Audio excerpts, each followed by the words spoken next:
Hello, Podsmashers of the Internet, and welcome to another episode of 80-Bit Podsmash, where gaming goes to grab a beer and not imitate Satan. Whoa! Did you hear that tink? That was a good one. That was a perfect tink. It was awesome.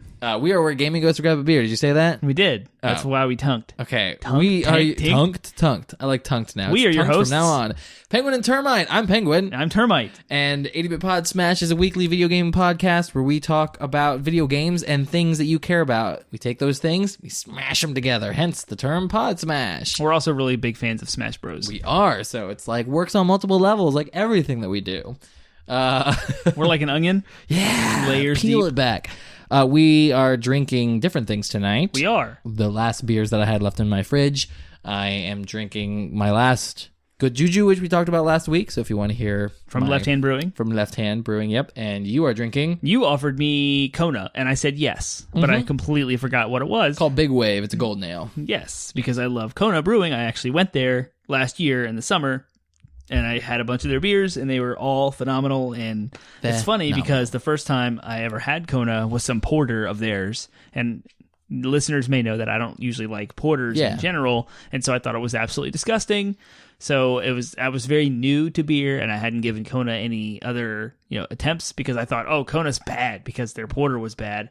So later in life, I discovered that they are actually amazing. Nice. And their Hanalei IPA is amazing. So you can find that in like Wegmans and stuff. But anyway, this is their golden ale. Golden. It's called Big Wave, and it's a golden ale. Yeah. Yes, and it's very light and crisp. It is infinitely better than a Miller Lite, but I would put it in that kind of vein, category of type of beer. Like I would play drinking games with this. Gotcha. If I had a choice between this and Miller Lite, It'd be like, so expensive though. It would be because it's a craft beer. Yeah, and it would probably you wouldn't last as long in your games either.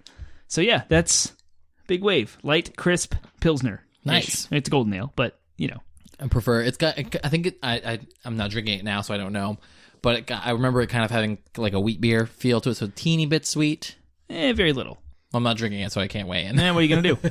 What are you going to do? All right, what's going on in the world of games? This is another crazy week of stuff, very controversial week, things. So Riot Games had a 150 employee walkout to Riot protest. Games of League of Legends fame. Yes. Yeah. 150 employees walked out to protest forced arbitration and sexist culture. I can read part of the Kotaku article if you'd don't like. have to read it. The general idea is that there's been a controversy in Riot recently where a lot of the female employees have come forward purporting that the culture of the company is very much mired in sexist ideas, and many of them have come forward with harassment lawsuits that are currently in. So the whole forced arbitration thing is the company has basically put forward a policy saying all lawsuits now will be forced into arbitration, which means that they'll be settled outside of court, which is not cool. It's one of those things where a lot of people in the feminist community and the kind of progressive community want to actually make forced arbitration illegal because due process is that basically it goes against the idea of due process in legal proceedings. So if a company can just be like, you'll lose your job if you don't agree to forced arbitration, that's unconstitutional. Some make the argument that that's unconstitutional. So because the forced arbitration policy, the employees staged a walkout. So some labor organizers within, I think outside of and within Riot organized a organized a company walkout. And I think it was 150 employees walked out. Yep. Yeah. So and it's interesting because apparently they had manager approval for what that's worth. That's a PR move. Yeah, total PR it is, move. but they knew there was enough. They knew there was enough people that were going to be walking out that they kind of got in front of it and were like, nobody take a. They basically sent a memo out to all of their middle management people saying you cannot retaliate. Yeah, right. For people for doing the walkout. So they supported it in the sense that they basically said management is not going to retaliate. Right. And say, fire you or whatever for walking out. But that's about as far as their support goes. Yeah. It's a PR move. Yeah. And it's an interesting iteration on the conversation we've had over the last couple of weeks about the crunch time and like worker oppression or workers' rights or worker environment, bad culture, etc. And labor unions too. I mean, this is basically tantamount to a strike. Right. Kind of. It's not. It's like a step before a strike. Right. Like you do a walkout to say like, hey, we're serious about this. You do a strike when you say we've had enough. So this is as close to to basically unionizing, I think, as the industry has seen in the last few months or so. Yep. So I mean, there's been a movement towards that, and this one, of course, is more like female rights oriented. Yeah, so which more is something that we didn't even touch. '22. Yeah, we didn't even touch on. We didn't. We were just talking about. We were talking about just the straight up like workplace 100-hour weeks. But it has to do with. I mean, but this is a part of it. Like you would think that again, the court system would be protecting those civil rights, and it does on paper. But again, it doesn't. There's nothing necessarily in the civil rights movement to protect workers from forced arbitration policies, which is what this is all about. So it's kind of, it's that weird middle ground between a civil rights and a worker's rights. And where do those two meet? Yeah. It meets here. So with a walkout of 150 employees. I wonder, does this story change your position on unionization? Oh, no, not at all. I still am not for the video game industry as a whole unionizing. I just feel like I'm super in support of all of these people that walked out, and I feel like there definitely needs to be change. I just don't think the unions are the long-term solution. I think that would just introduce a lot more problems, a lot more convolution. Issues. Yeah, I understand that. That being said, these people need to have their voices heard. These women need to be treated fairly with a fair wage, and I'm totally in support of it. And if I was working at this company, I would walk out right there with them, even if I was the only guy. Like, although there were men out there, but I'm just saying, like, it has nothing to do with my gender. I will speak up for females in that regard too. I already don't play League of Legends, so I'm not supporting them financially. But for those who care about this kind of thing, you might want to consider, making your voice heard as well, and say, like, if you actually care about this kind of thing, if you actually care about the rights of female workers in video game industry, and you want them to have a safe environment to do their work and make your video game great as it can be, maybe consider making your voice heard in whatever way that you think is appropriate. Yeah. So whether that's stopping to play or not paying for any microtransactions or whatever within the game, or by reaching out to Riot and making your voice heard, like, I would consider it if this hits close to home and you're a League of Legends fan. So, right. Absolutely. And not far from the tree falls more bad people. Oh, yes. More bad stuff. Randy Pitchford, the CEO and one of the founders of Gearbox Studios, or Gearbox Games. Gearbox, what are they called? I don't know. Gearbox Studios, I think, is what they are currently. I think they used to be Gearbox Games, but now they're Gearbox Studios. There was the voice of Claptrap from previous Borderlands games. His name is David Eddings. He had tweeted some things, specifically jabbing at the $12 million that Randy Pitchford siphoned off. So supposedly siphoned off. Allegedly. Allegedly. That's under a lawsuit right now. It's being worked. But what happens is Gearbox employees across the board are offered a lower salary with the promise that whenever we get a good, successful game, there's a bonus applied to everyone across the company. Well, the $12 million that was allegedly siphoned off was supposed to go to that employee bonus. Yeah. So that's the context of this. So Randy Pitchford went off the rails, actually debated against Game Informer over a microtransaction dispute definition, and that happened. Yeah, it's the whole Troy Baker conflict too. Yeah. Like, he got into it with Troy Baker about not coming back as Reese, a character from Tales from the Borderlands, not coming back as a voice actor for that. And then he got into it. So David Eddings is the guy who used to do Claptrap, and he was an employee. So the other piece of context here is that apparently Gearbox offers all of their employees the opportunity to do voice acting work, but they don't necessarily. They're already salaried employees, so they don't add on compensation. They just say, "Hey, if you want to do the voice." So that apparently is the context of David Eddings' Claptrap work from the previous games. Was he was an employee, he had a position within Gearbox, and he just, I guess, at some point, maybe in Borderlands 1, was like, "Yeah, I'll do the voice of the funny robot," and then that kind of just became his thing. Yep. But then, he left the company, and there was, again, it's unclear. Gearbox, their official statement was, we offered him compensation, and we couldn't come to an arrangement, but he says they didn't want to pay him at all. And Randy Pitchford, of course, chimed in with he's just disgruntled, and he's just a bitter, disgruntled employee. Right. So the general picture I get of hang on, and then David Eddings replied to that disgruntled remark with a giant tweet that's multiple tweets long, confessing that Randy Pitchford assaulted him physically in a Marriott at GDC 2017. 2017, yeah, and that he was offered nothing, and then the $12 million thing came up again. So it was a whole like thing. If you guys want to see it, it's all on Twitter. Yeah, I really do want to actually have a conversation about this as like this entire thing kind of as its own episode, because it touches on a really interesting bigger topic. So I think it's something that we can narrow in on this specific story as a way of like highlighting a bigger, more interesting cultural issue. Yeah. That I think would be fun to kind of talk about, quote unquote. That was what that was. Yeah, quote unquote. Yeah, to talk about in an entire podcast episode. But just kind of like my kind of like immediate impression of this whole situation is like, the dude is clearly unhinged, and he just needs to, like, someone needs to take his phone away or deactivate his Twitter account. Which seems like it may have happened because David Eddings did that long post with the physical assault allegation, and Randy Pitchford has not responded. Yeah. But Gearbox has released an official statement. Yeah. And I don't remember what it was. It was some PR. Yeah, like 2K or someone needs to be like, you need to stop tweeting because the guy just can't seem to control himself. Right. Which, again, like... sounds very familiar. It does, like, I mean, it's like... if you're going to be a jerk on Twitter, you're probably a jerk in real life, too. Mm-hmm. So it makes me a little bit more willing. Again, if it was just the drama with Troy Baker, that would be one thing. If it was just the drama with Game Informer, that would be one thing. But it seems like this guy just has negative interactions. Right? His lawyer, too. Seems to have negative interactions with everybody he encounters. Mm-hmm. And I really feel like he's more of a detriment to Gearbox's success than anything else. And... yeah, I think that they succeed. You know, some people might be like, well, it's because he's the way he is, that he's like that tortured artist, whatever. And I'm like, I think they succeed despite Randy Pitchford. I think the developers, the people who because that was the other side thing is David Eddings had nothing but good things to say about the rest of the team at Gearbox. He has a lot of respect for the rest of the team.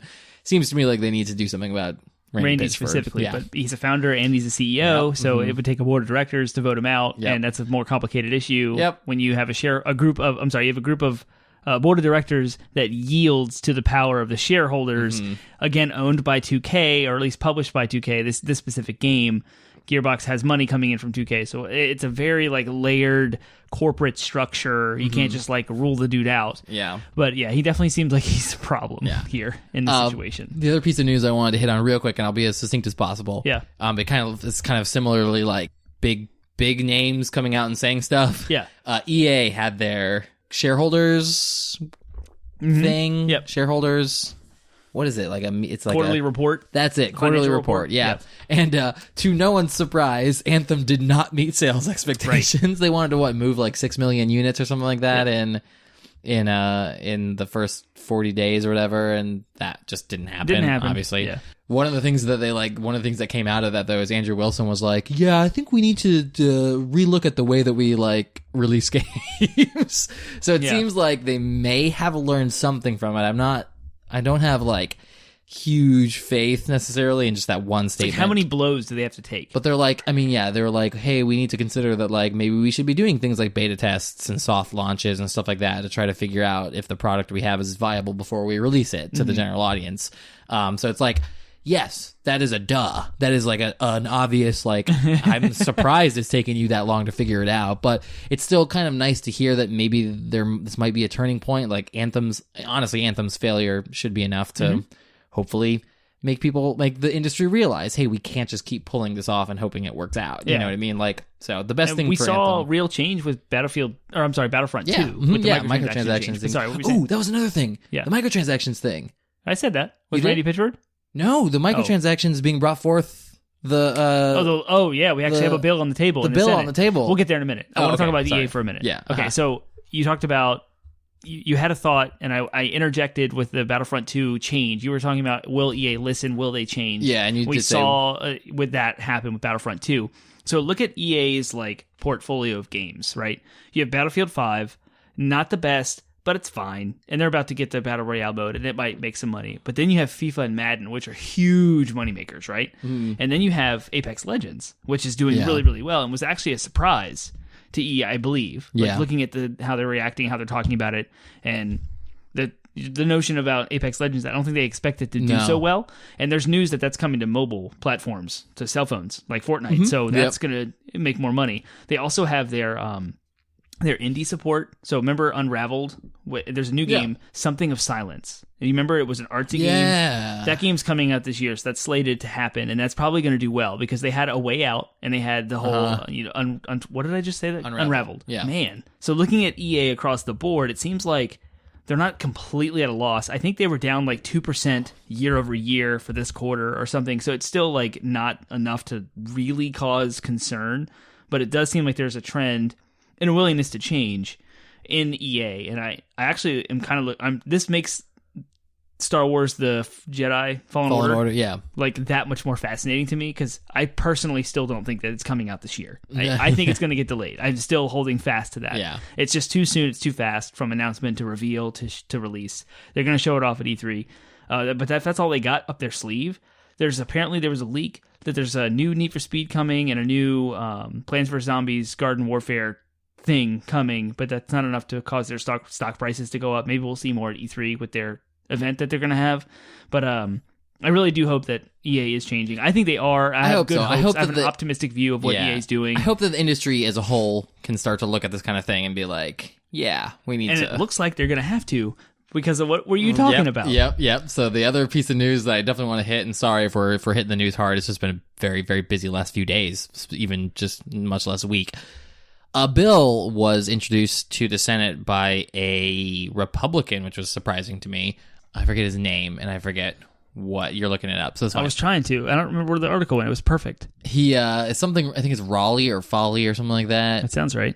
Anyways, he's a Republican who brought forward a bill to end the practice of microtransactions, specifically in the form of loot boxes, being targeted towards getting children to gamble. So that's kind of the crux of his, which we talked about years ago. Like, we talked about during the whole Star Wars fiasco, is like Battlefront fiasco. We talked about that whole idea of like this stuff should be illegal to be made. You know, we talked about with our ESRB conversation too, as we said. So that's something that we've been passionate for a while about, saying like this needs to be illegal to make loot boxes something that's attractive to children. And now apparently there's a bill on the Senate about there is. So Senator Josh Hawley from MO, my horrible abbreviations. Montana? Is that Montana? Montana or Missouri?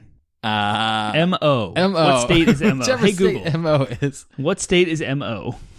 It didn't even hear me. No, it's fine. That's hilarious. It's fine. Our avid listeners will correct us. They will, hopefully. MO. The Republican from MO. Missouri. I nailed it. Okay. Sweet. And where's my tab? Senator Josh Hawley from Missouri announced that he would be introducing a bill banning, quote, manipulative, unquote, design features in video games with underage audiences, including the sale of loot boxes. The legislation would, if approved, prohibit the sale of loot boxes in games targeted at children under the age of 18. Games marketed toward wider audiences would also face penalties from regulators like the Federal Trade Commission if companies knowingly allow children to purchase these randomized crates. Now we have a quote from Hawley. Social media and video games prey on user addiction, siphoning our kids' attention from the real world and extracting profits from fostering compulsive habits. No matter this business model's advantages to the tech industry, one thing is clear. There is no excuse for exploiting children through such practices. So that's the gist of it all. Yeah, so hopefully Penguin and Termite are in support of this legislation. Kind of. I want to read the electronic software... Yes, ESA, Electronic Software Association. They're the ones that came up with the ESRB. They responded to this, and I like their responses, and I'm trying to find it. Here's the ESA's response. CEO Stanley Pierre-Louis. We look forward to sharing with the Senator the tools and information the industry already provides that keeps the control of in-game spending in parents' hands. Parents already have the ability to limit or prohibit in-game purchases with easy-to-use parental controls. So... if you remember, this is a replay of when the ESRB rating system was implemented in the first place. Congress got involved and wanted to put bans and violations, etc., restrictions on violent games. And then the ESRB came out of it through the Electronic Software Association. So I'm hoping the same thing will happen again. That's why I said kind of. I agree with what the senator is saying. I just don't think government should get involved. I think the ESA can do again with what it already did, and come up with something that we don't know about, that they're smarter and wiser than us. Sure. And hopefully the video game industry can self-regulate. Hopefully. I truly hope that's the case. Yeah. But I feel like, worst case scenario, I feel like the government should get involved. Yeah, and then there's a whole, what does the Federal Trade Commission's participation in game development and design look like if the government wins? Yeah. Yeah, and that's just an entire conversation. Yep, for sure, yeah. And we've had multiple things that we brought up that are entire conversations in and of themselves. So entire podcast conversations are kind of our favorite thing, but doing this podcast is our favorite thing. Doing this podcast is our favorite thing. Fast. It was a little things fast. Well, that's what I want to do. I'm running out of breath. Do favorite things fast.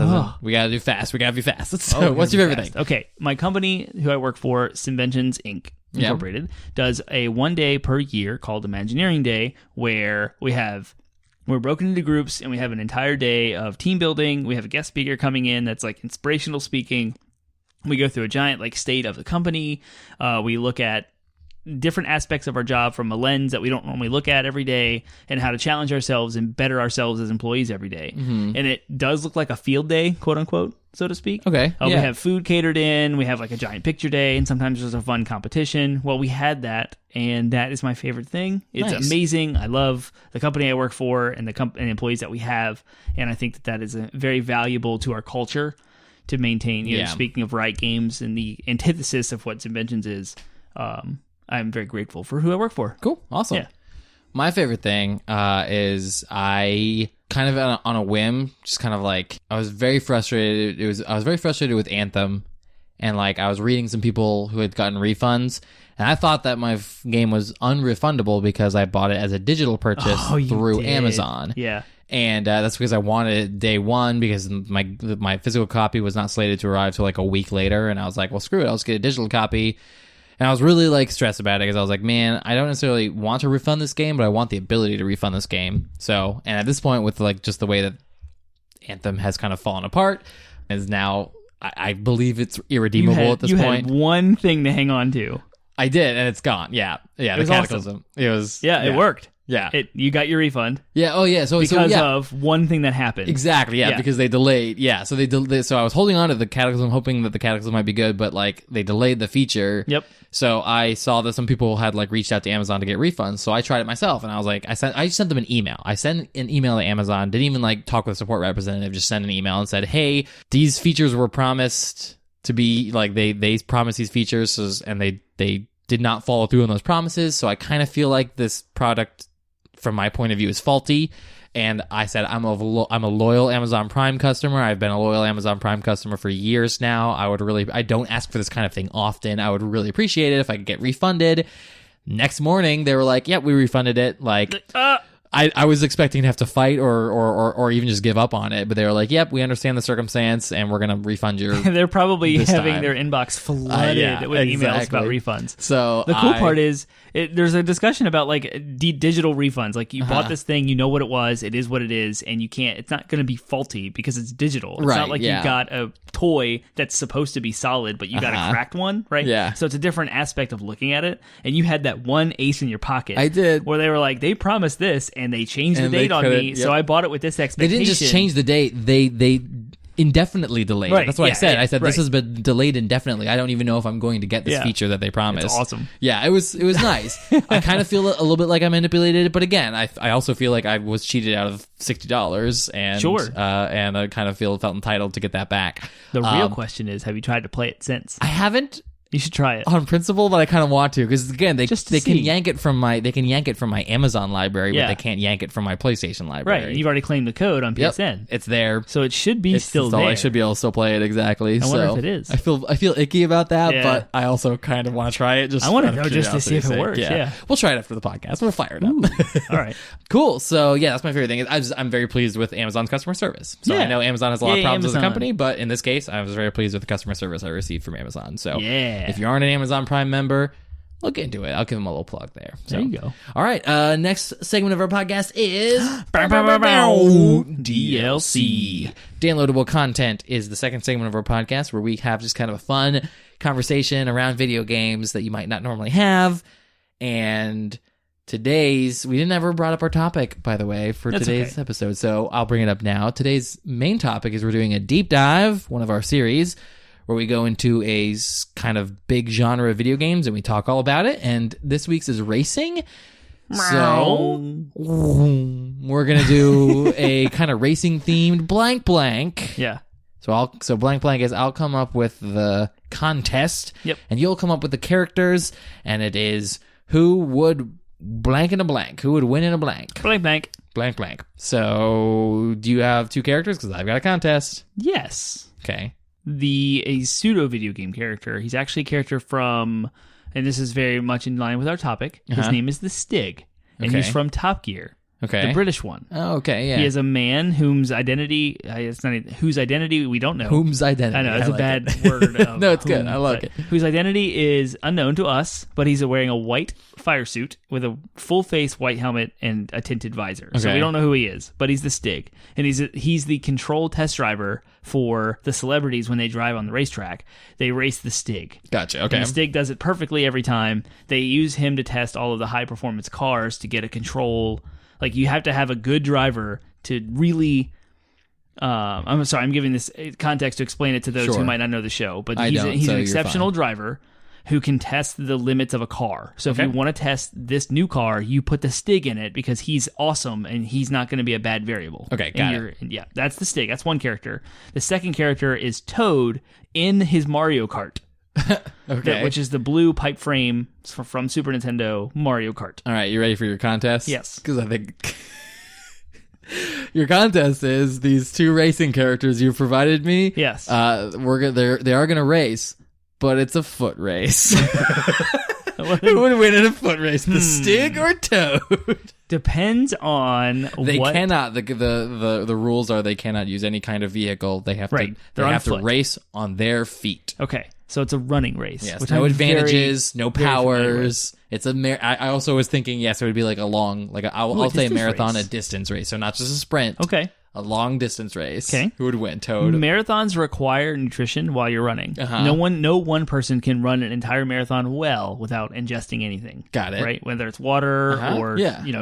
electrolytes. Uh-huh. So the Stig, he's a human being. He's going to go through the normal protein drinks, gels, blocks, whatever he's going to need. But Toad, he's got mushrooms. He is. He's got toadstool mushrooms that only exist in his world. And we don't know scientifically what in the world those things consist of. Quite frankly, he could just. And he's got the golden mushroom power. He could just take if you're worried about his stumpy little legs, he could just take a red mushroom and grow. Yeah. And then he'd be basically human size at that point. Right. So then you can't even use the leg disadvantage. So it all depends on the mushrooms because those are speed boosts in go-karts. I'm gonna fully back you on that one. I think that if it's only fair that the Stig can use nutrition They have to. adequate to right? his Yeah. physiology, then Right. it's only fair that Toad use nutrition adequate to his physiology. The only question is Toad a mushroom, like a sentient mushroom? Oh, no. He's just a person with a mushroom hat. He's a toadstool. So he's kind of like, maybe he is a mushroom. Because if he's eating his own people, what are the mushrooms? Are they just baby toads? That's kind of terrifying. It is terrifying. That brings up that's a whole nother DLC right there. What is Toad? What do toads eat? What are the mushrooms? Yeah, that's the... Nintendo, what have you done to us? I'm going to go with the fully Cronenbergian. It doesn't matter either way. He's eating mushrooms. He's using that to his advantage. Oh yeah, and he's getting speed boosts and growth spurts, and no matter what terrifying implications of those mushrooms, he's using them and he's winning with them. Yep. So yeah, I'm with you. Toad all the way. I think Toad would win. Okay, because of the shrooms. So thank you, Mario. All right, DLC. DLC is over. There you go. That's the one I was looking for. That's the sound. All right, well, we're talking about racing games today. On our genre deep dives, we like to kind of just dig into a genre. We've done one on fighting games. We've done one on JRPGs. We've done one on MMORPGs. Gosh, what was our first one? Didn't we do a deep dive on? I don't remember. We have done so many episodes. Done a lot, yeah. Go back and tell us.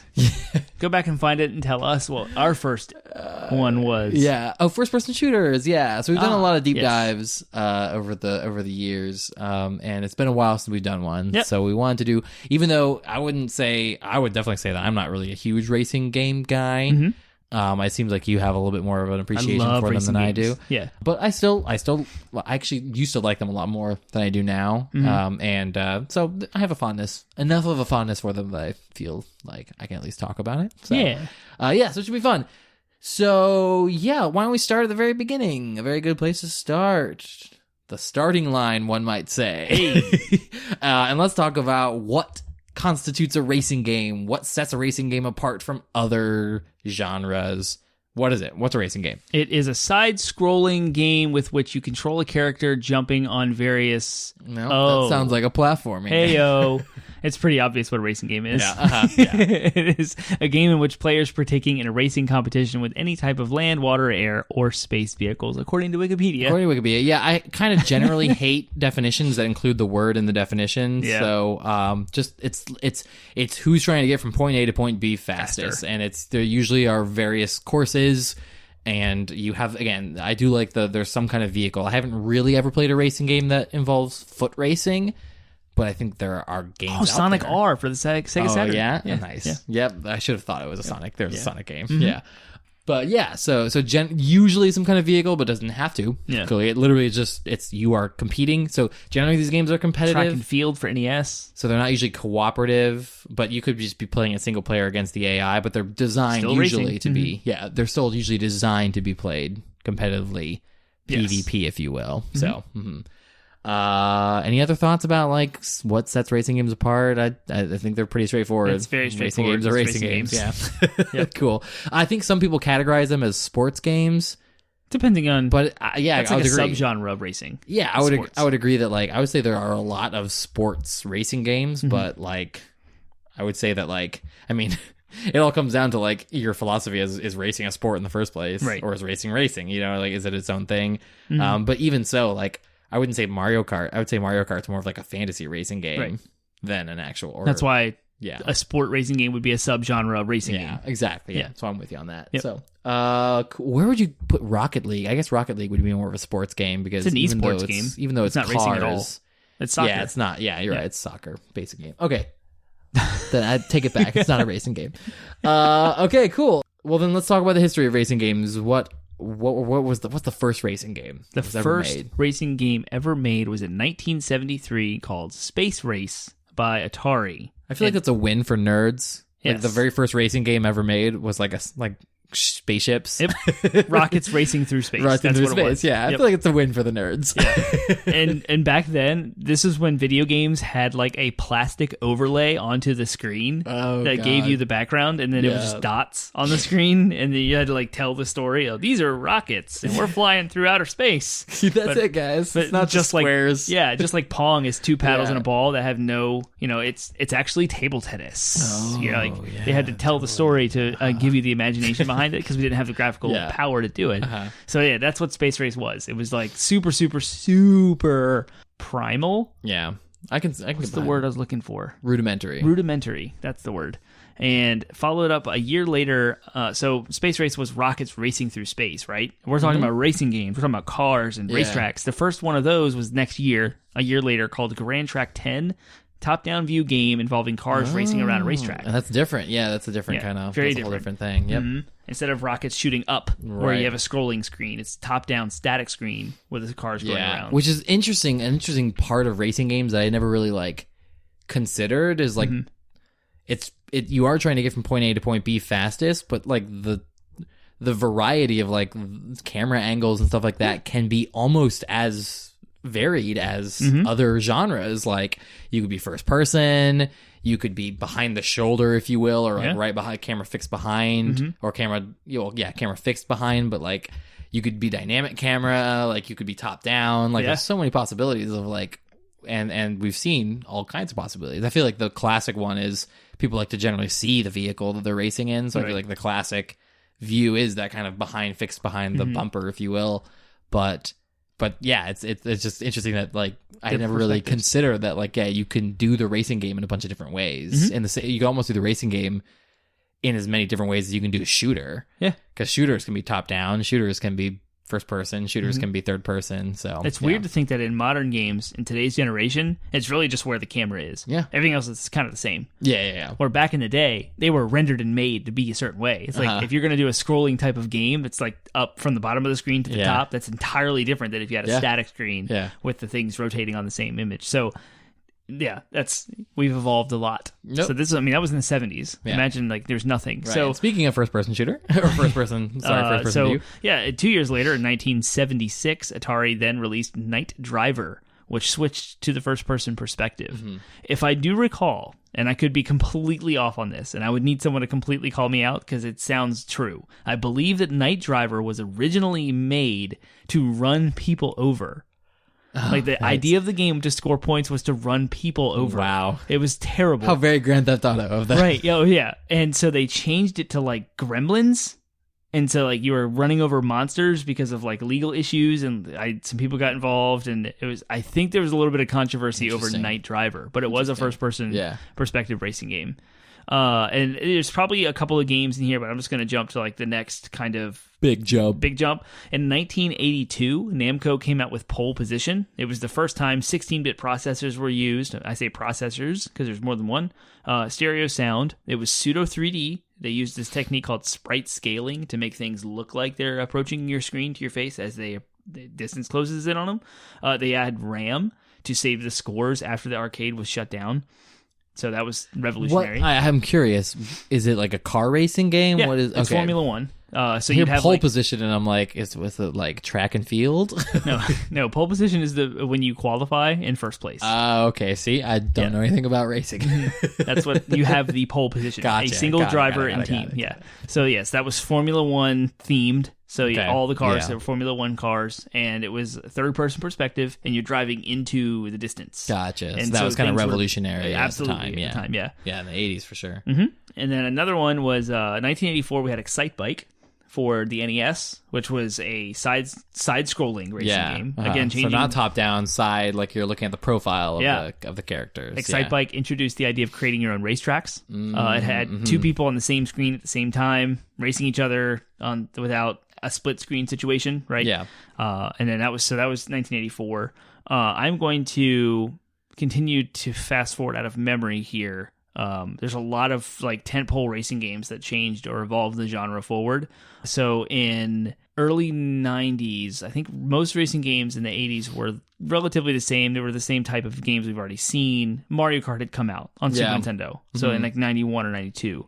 And that completely, they used Mode 7, which is a technique that they had mastered for the Super Nintendo specifically, that had extra hardware in the cartridge to give it 3D acceleration, to do a whole bunch of like scaling with the sprites to like make the background rotate on a separate axis than the main game, so it looked crazy 3D. Now, was Mario Kart the first racing game too to introduce like the idea of like creating obstacles and stuff like that? That's what I was going to get into. It's my first memory. I don't know if it's the first one that introduced weapons and like combative racing.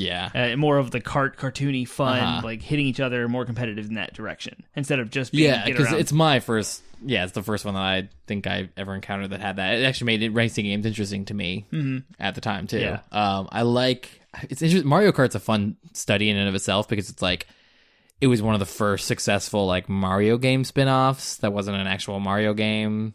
I'm sure there were others that came before it, but it kind of solidified this idea of like Mario also does sports games too. You know what I mean? Right. Like Mario does these other kinds of games. It was the first Mario spin-off. It was it the first? I don't know if it was the first. I think Mario Golf existed on the Game Boy before that. Yeah. And maybe on the NES. But it definitely like solidified this idea. Like, and Mario Tennis as well. It definitely made, I definitely would say it was one that made Mario spin-offs popular. I don't think we would have seen them be as successful if it wasn't for Mario Kart being just wildly popular. Yeah. Insanely popular. So it's just kind of interesting that Mario Kart's kind of like a tentpole. It is. We could talk about Mario Kart, and I think we have talked about Mario Kart in our Mario episode as well. We did. Yeah, it's just interesting that even a game like Twisted Metal, which came way later, was all about, it wasn't really a racing game, it was kind of a car battle game, but still in Rocket League today, kind of are in that lineage, that pedigree of Mario Kart. Yeah, so it took the idea of racing games and it made it into almost like made an entirely different genre out of it, because you can play Mario Kart, you can do like the battle mode or whatever, and that kind of laid the foundation for Twisted Metal and Rocket League to come later. And two entirely different facets. Yeah. How cool was that? Crazy. So then we introduced the 3D kind of polygonal rendering with virtual racing on the Sega Genesis. The arcades had the best version, but Sega Genesis had virtual. I can't even say the word. It's virtual without the L. So it's like virtual racing, and that was completely 3D. Formula One style cars again. First time we've ever seen that. Crazy fun to play. I love the game myself, but it was the first step into 3D. So, of course, it had all those gains with it. Then we had Daytona USA, if you remember that from the arcades. I don't, but that's okay. That's like NASCAR. It was made by Sega, so it was very Japanese anime, but NASCAR. Amazing arcade, like racing game, oval tracks kind of stuff. Stock cars, right? Cool. And then you can move on to Gran Turismo on the PlayStation, which introduced the idea of simulation, like real-life physics. This is the history of games. We have innovations coming up next. Yeah, we're going to touch on these. We'll tie in a little bit. Yeah. So, and then after that, you have like modern racing games, which are kind of arcadey, and so I use Forza Horizon as like the arcadey simulator marriage, cool. And then super realistic graphics now, and there's a myriad of different ways we can go. Now we have, like I said, we talked about Rocket League. It's not really a racing game, but it still has that kind of cartoony kart battle type to it. Twisted Metal has persisted all the way through the PS3 era, and we have a myriad of different type of racing games. Yeah, they're all over the place. Yeah, so I could continue talking about that's good. I think other examples, but those are like that's kind of the history, the how trajectory. It got to where we are. Yeah. Cool. All right, I see you have like a list here. Yeah. So I'm gonna give you two options. Either you can pick 3 and talk about your favorite racing games, which ones are your favorite, and you can go into like moderate detail about why they're your favorites. Or you can just list off the ones you have and give like a 2-sentence version of why you like them. Okay, all right. So your favorite racing games. It's a good like expanse here. What are your favorite racing games? Super Off-Road for the Super Nintendo. It was a top-down view racing game with the truck that you could upgrade between races. So that was super fun. Mario Kart, as we touched on, which is Mario Kart Battling. Diddy Kong Racing, which was amazing. Fully rendered 3D polygonal character sprites in the N64. Amazing. It was made by Rareware. It had awesome music, awesome track design. You could fly in an airplane. Oh, nice. Race on a hovercraft, on a water, or you could drive a kart. It was awesome. Sweet. Tons of fun characters to play. Need for Speed Underground 2 was like absolutely incredible as far as like realistic-ish, where you could customize and trick out cars. They had licenses for all the real-life cars, so like Mitsubishi GT or 3TO, or I don't even know what that word was called anymore. The Lancer was in there. That's Mitsubishi, but like Toyota Supra and all those other kind of cool cars that people wanted to tweak out in that the whole Fast and Furious culture was like brought to a video game. You could trick out your car with neons. Awesome game, awesome soundtrack, fun storyline. I loved it. Gran Turismo is near and dear to my heart as a simulator. And it actually is the reason why I'm a fan of NASCAR, because they simulated racing so realistically that when I played NASCAR in the game, I couldn't drive. All I could do was slam into things and spin out and burn out. And I realized it takes finesse and care to actually skill to like know how to drive. And then the most recent, my favorite ones are Forza Horizon, which is like there's a big party in the desert and we're all going to go race out there and there's just no cops, and it's like taking the Need for Speed Underground idea and like maturing it, and it had a really cool like house electronic beat music soundtrack to it, and it was just this super fun, no frills, let's go out and like race in the middle of nowhere in these big expansive landscapes and have fun. So there's my favorite racing games. Nice. I'll say my 2. I only have 2. They're the only really 2 racing games I've ever invested much time into. Mario Kart, of course, obviously. Yeah. I love it. It's even That's probably my single most favorite racing game of all time. And I love Mario Kart for this. I love Mario Kart for pretty much the same reasons I love Smash Bros. Because it's more of the social experience of playing Mario Kart. That's more fun then. And I would say if I had to pick a specific one, it would be Mario Kart 64, just because that was my first. And it's the one that, like, it was before they introduced things like the drifting and whatnot. So I feel like you could drift in 64. I feel like I get the physics a little bit more in 64. You can drift. But can you? Okay, well, whatever. If it was easier to do so, pull it off, I guess. It was not. But it was hard. All right, fine. I couldn't do that. Sorry. Mario Kart was great. I just love smashing people with shells and all that good stuff. Okay. Yeah. I also loved, and this is one that I played even, like, as a kid, I played it even by myself. I did all the races and everything. Pod Racer. Star Wars Pod Racer for the N64. Star Wars Episode 1 Racer. Yup. Yes. Yep. I forgot all about that. Good pull. Fun. I have it. The game is so good. I love it. And I did the same thing. We rented it over and over and over again, and we played through the entire... I think I still have my copy of it. I know I do. We should play it. Oh my gosh. Definitely Why did you talk about it? I want to play it so bad right now. I was just such a Star Wars fan. Do you remember the overheating and the boosting? Just... Star Wars Episode 1, I don't hate it as much as I hated the other 2 prequels, partially because I grew up. Like, when it came out, I was at an age that was targeted for it. Like, I was, like in 6th grade. So, like, Jar Jar Binks was actually, like, targeted for... I was, like, just on the edge of, like, hating Jar Jar Binks. So, yeah, I loved the pod racing scene. I loved all that from the movie. So, when I got Pod Racer, I absolutely adored it. So you can just trick yourself into thinking that Jar Jar Binks is the Sith Lord.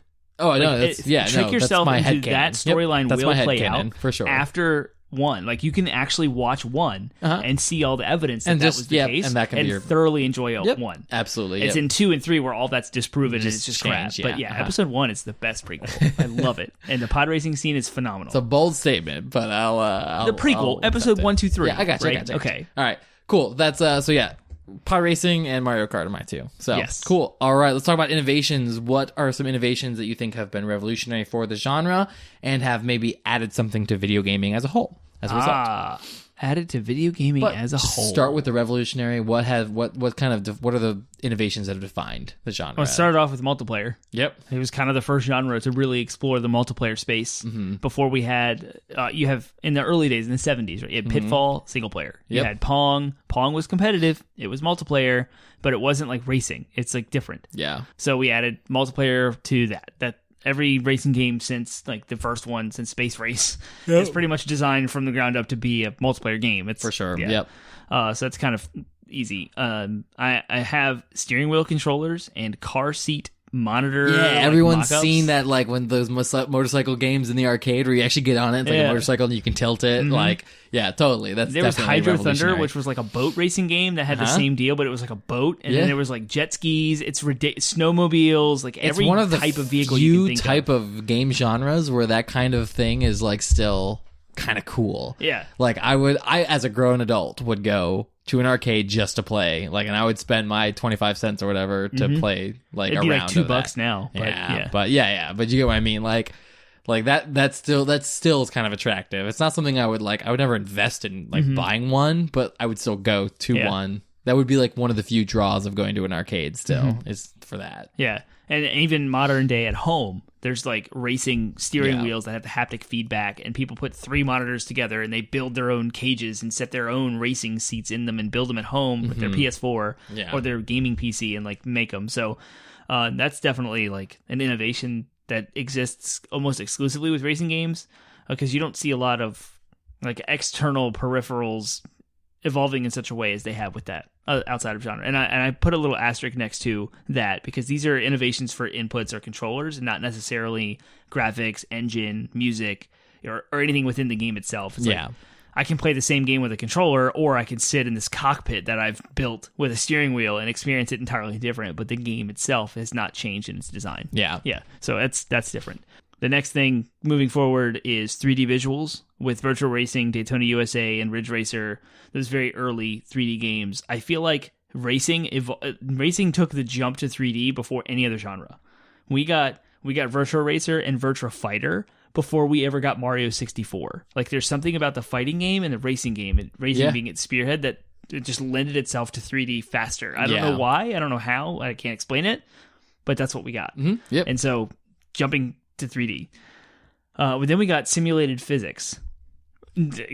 No other genre did simulated was trying physics, to do it, or even trying to, except for cars with Gran Turismo in the early stages of PS1.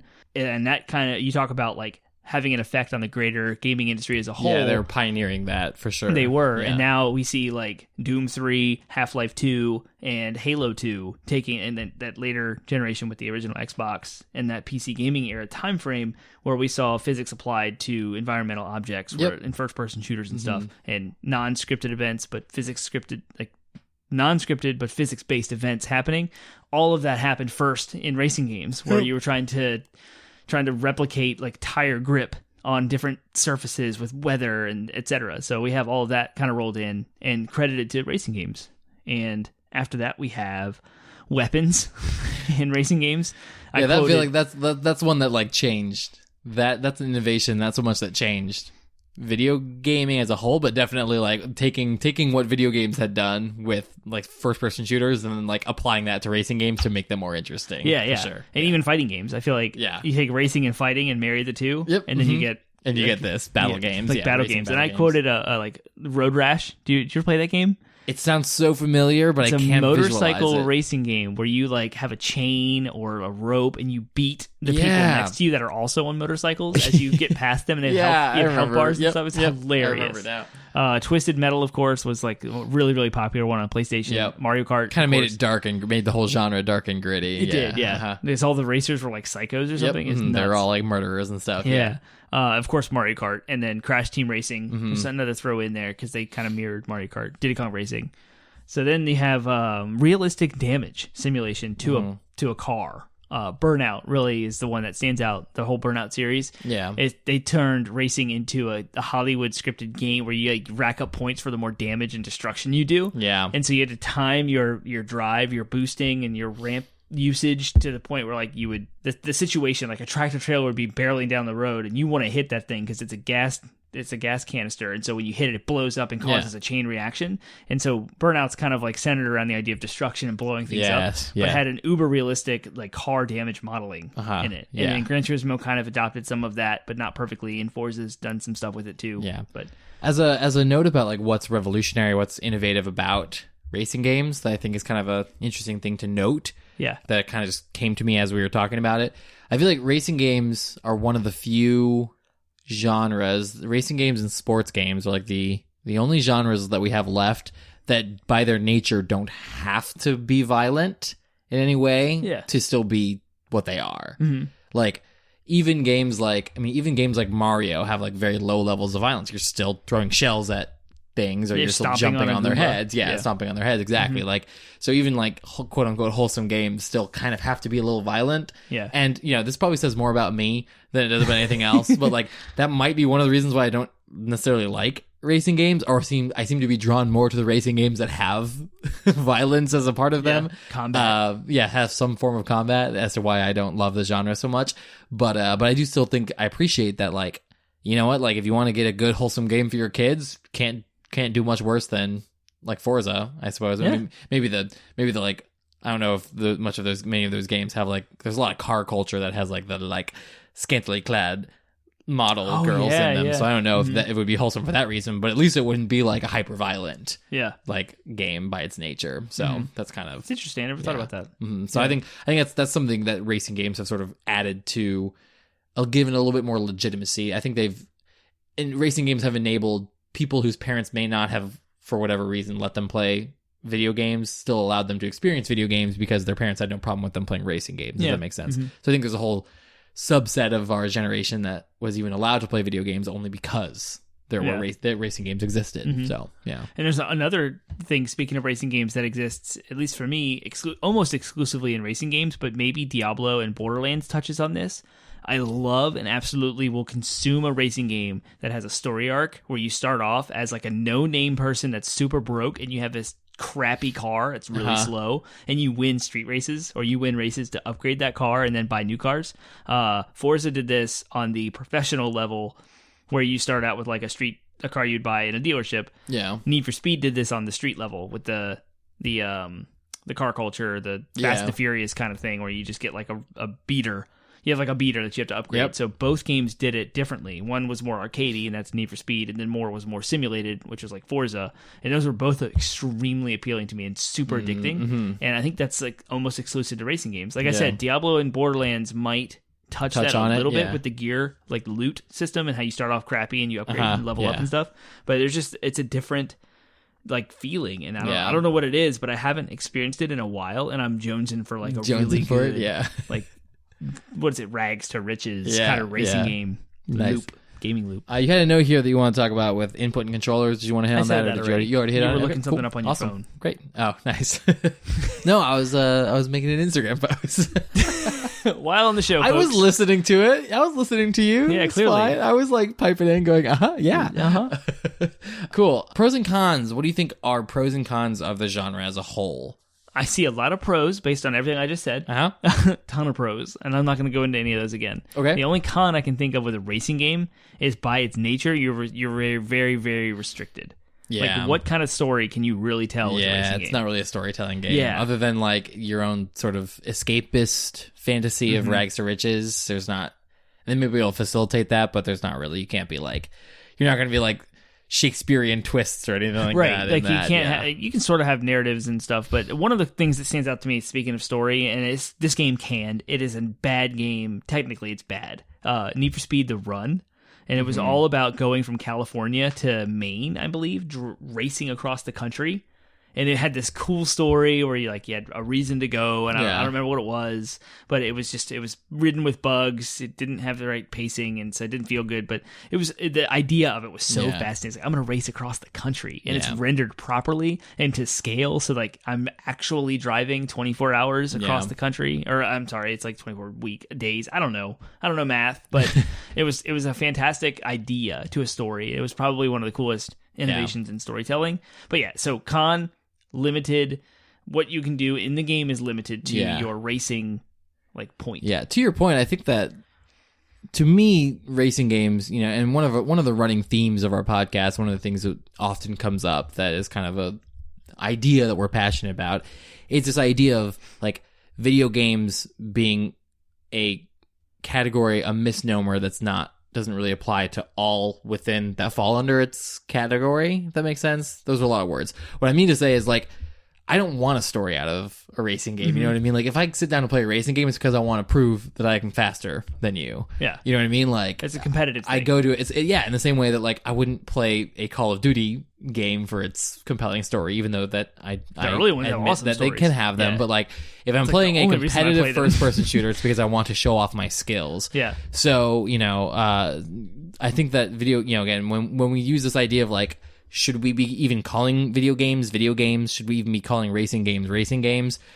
It depends on the game, of course, but to your, you brought up the word simulation a lot, and I think that's the real draw of racing games is they can be really great simulators for people who may not ever get the chance to race a NASCAR, to ever get the chance to sit behind the wheel and actually put the pedal to the metal and just go as fast as they can. How many opportunities? So good with it that there's actually competitions to get people from the game couch to the real life race cars, and there are drivers that have been completely trained in Gran Turismo that are beating real life drivers. Nice. That's awesome. Because they've done it so many times on their crazy realistic cockpits that they've built. Yeah. And it's gotten nuts. Yeah. And that's what I mean is how many opportunities. So I would say that's a big pro is how many opportunities do you ever get to really just put on the gas and just race down the highway. For people who are drawn to that, having a simulation to be able to kind of live out that fantasy, I think is a big pro.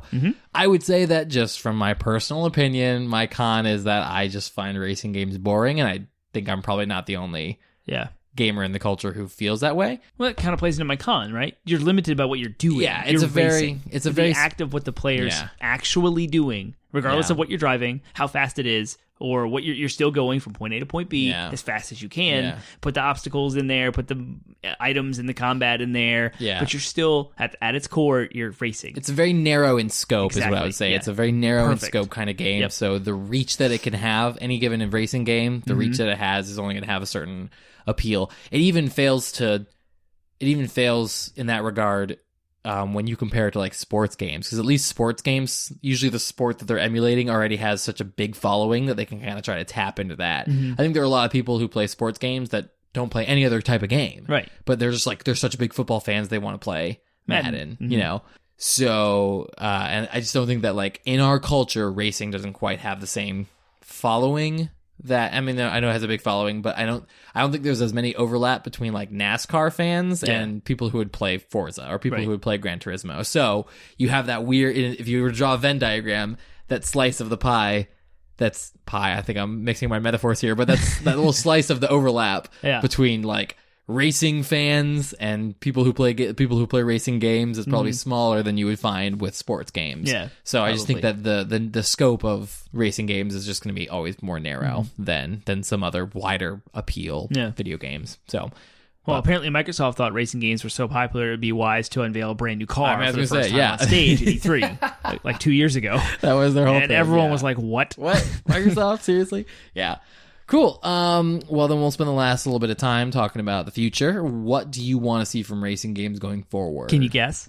What do we always talk VR, about? Yeah, VR. There it is. VR. The youth of the nation. It's the only future-facing innovation I can think of with racing games is getting a player to feel the race car and looking up and down. I played Wipeout in VR. Thanks, James, for that experience. And I was sitting in the cockpit of this a completely fantasy space machine with a cockpit in front of me with all the buttons and all the diagrams and dials all in front of me. I could see it. You could look up and around because it had a full like glass top, and it was amazing to see like the buildings around you and balloons and like the fans and everything else. It was just so freaking cool. And I feel like we can just evolve on that, iterate on that, make it better, do different things with it. I'm with you, and I think that's the only thing we really can talk about. But I think that I would be more into racing simulation if I could feel like I was there. You know, if I could get that feeling of being there. Like I love vehicles, you know what I mean? Like every time I've like as an adult and a kid gotten to get behind the wheel of a vehicle that I could just go fast on. Like we went it was 4th of July last summer. We went to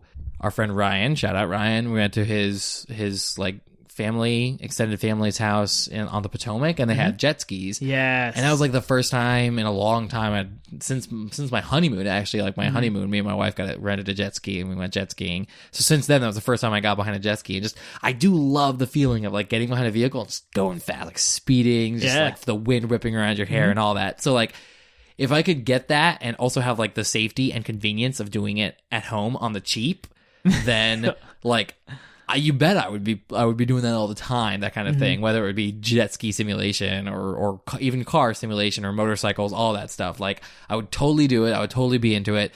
So the more like innovations regarding like haptic feedback and simulation of like the actual physical experience of like going fast, like I'd be totally behind it. So that's what I would love to see, is like, I'd love to see the technology move forward. It may not be in my lifetime, but I would love to see the technology start to move in that direction of like, like I want to feel the like shake of the engine. What if you took that motorcycle controller you talked about, where you actually get up and mount a motorcycle, but then you put a VR helmet on? Yeah. Oh, and then you have the feel of the bike married with the VR like visuals, and then maybe a fan inside the I guess to blow the air on you or something. I don't know what, but yeah, that's what I mean. Like in the future, if you have like a VR room, right? You know, we've talked about this before. If you have like an entire room that's equipped with different technologies that interface with the game, simulating, like maybe it's as simple as a fan, but if it were to adjust based on the amount of like accurately based on the amount of speed that you're going in real time, like that would give that exact, it's a simulation, but it gives that exact sensation. G-force, if they could find a way to simulate G-forces, even even just tricking your brain into it, like that would be sweet. Put you in a big centrifuge. Yeah, maybe. Yeah, I don't know. It could be cool. That's what I do with astronauts. It's awesome. I think it would add more to the experience if they were able to do that. So that'd be cool.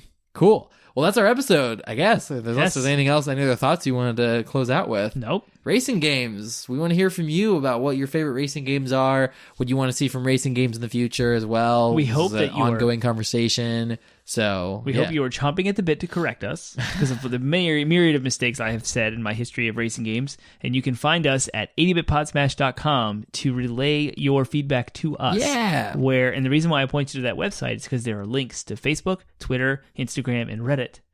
Reddit is a great place for you to post a new thread of conversation and interact with us there. You can tweet at us, all 80bit Podsmash, 80bit Podsmash. I found out something this week. It's bad.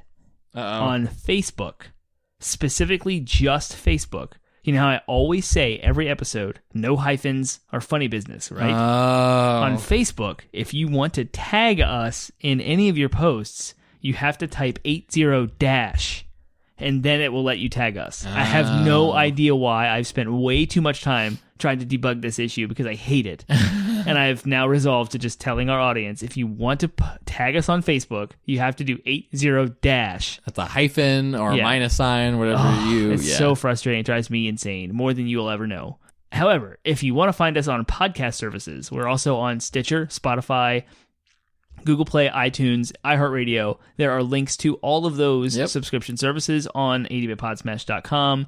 There are no hyphens anywhere on the internet except for tagging us on Facebook. So please like us there, subscribe. If you really like us, share us with your friends, talk about us. We would love to grow and have more audience sizes and interact with more of you guys.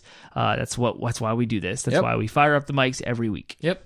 So 2 pieces of things to look forward to. Number 1, we kind of hit our goal of having 100 listens on our first episode, and it all depends on how you want to spin it. We have 92 unique individual downloads of our episode as recognized by our software. But we also have like 2 or 3 listens through Spotify, and then we have 13 different views on YouTube. Right. And the views could be the tricky thing about the views is that could be like I could go log on to YouTube right now and like refresh the page like a ton of times, and that would count towards our views.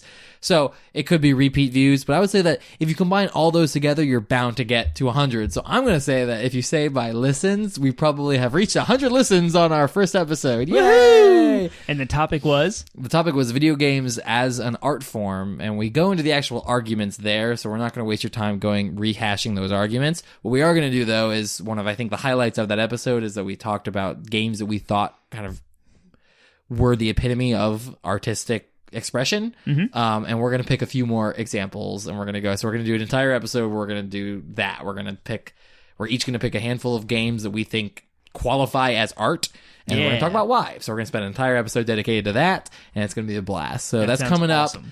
That's coming up. It's not coming up next week, though, because next week we have another special treat for you. We'll be doing part 2 of our beer pairing. Yes. So so it'll be a very fun episode. We're gonna do a very pretentious. We're gonna be taking video games and we're gonna be pairing them, quote unquote, with beers. Yes. And we'll be acting like snobby beer snobs and pretentiously discussing very the parodious. qualities. Yes, it'll be great. Yes. So it was a fun episode when we did it. A long time ago. Holidays? We did it like one of the holidays. It wasn't even this past holidays. It was over like a year ago. 2017. Holidays 2017, I think. It was in the teens of our episode numbers. Yeah. So, early. It's been a while. We wanted to bring it back. We wanted to do it again, have some fun. So yes. I think we'll have to do that, record that over a weekend or something. It'll definitely need to be on a weekend. So that's our next week. So you have that to look forward to, and we will see you then. See you next week.